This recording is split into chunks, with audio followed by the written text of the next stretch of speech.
The Great Escape from Alcatraz, 1962. The true story of the only men who ever vanished from America's most escape-proof prison. For decades, Alcatraz Federal Penitentiary sat like a stone fortress in the middle of San Francisco Bay, a place so feared that criminals used its name as a threat. The icy waters, brutal currents, and shark-ridden reputation made escape seem impossible. Guards used to say, "If the bars don't stop you, the ocean will." But in 1962, us three men decided they were going to try anyway, and their plan became the most daring, legendary escape attempt in American history. The prisoners the escape involved three inmates: Frank Morris, brilliant; quiet, extremely intelligent, IQ reportedly above 130; Clarence and John Anglin, brothers from Georgia, expert bank robbers and strong swimmers. All three had one thing in common: they never gave up on finding a way out. The beginning of the plan, Alcatraz cells were tiny, cold, and silent. But Morris noticed something. Behind each cell's air vent was a narrow, hollow utility corridor. It was used for pipes, but wide enough for a man to squeeze through. The vents were sealed with old, corroded metal grates, so Morris came up with a plan. They would dig night after night, slowly carving away the decaying wall with makeshift tools. Their tools included discarded spoons stolen from the dining hall, a rubber piece from the prison workshop, a drill made out of a broken vacuum cleaner motor. They worked for months, chipping away quietly while masking the sound with loud music during hobby hour.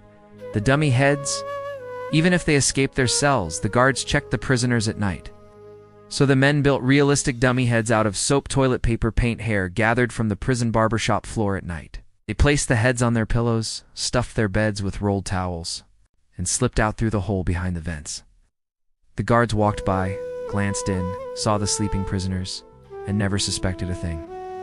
The raft, the bay's freezing water, was more dangerous than the prison itself. So the escapees spent months stealing more than 50 raincoats from the laundry room.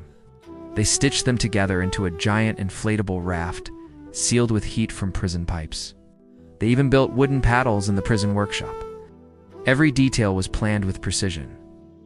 The night of escape, June 11th, 1962, late at night, the men made their move. They crawled through the holes in their cells, climbed up the utility corridor, and reached the roof. From there, they slid down a vent pipe, ran across the yard, and reached the shoreline.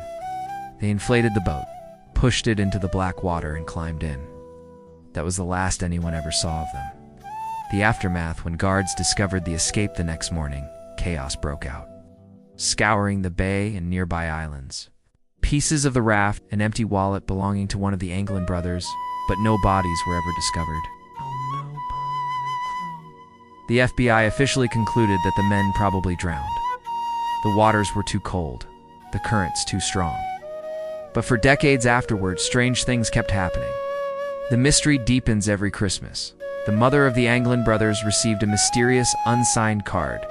A family friend claimed to have seen Clarence and John at a relative's funeral years later. In 2013, the FBI received a letter allegedly written by one of the escapees. Yes, we all made it that night. The handwriting was never conclusively authenticated. In 2015, researchers created a detailed computer model of tides, weather, and ocean currents on the night of the escape. Their conclusion: if the men launched their raft between 11:30 p.m. and midnight, which they did, they could indeed have reached land alive.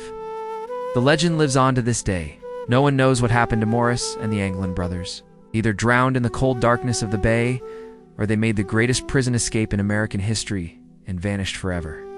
Their story remains one of the most fascinating unsolved mysteries of the 20th century.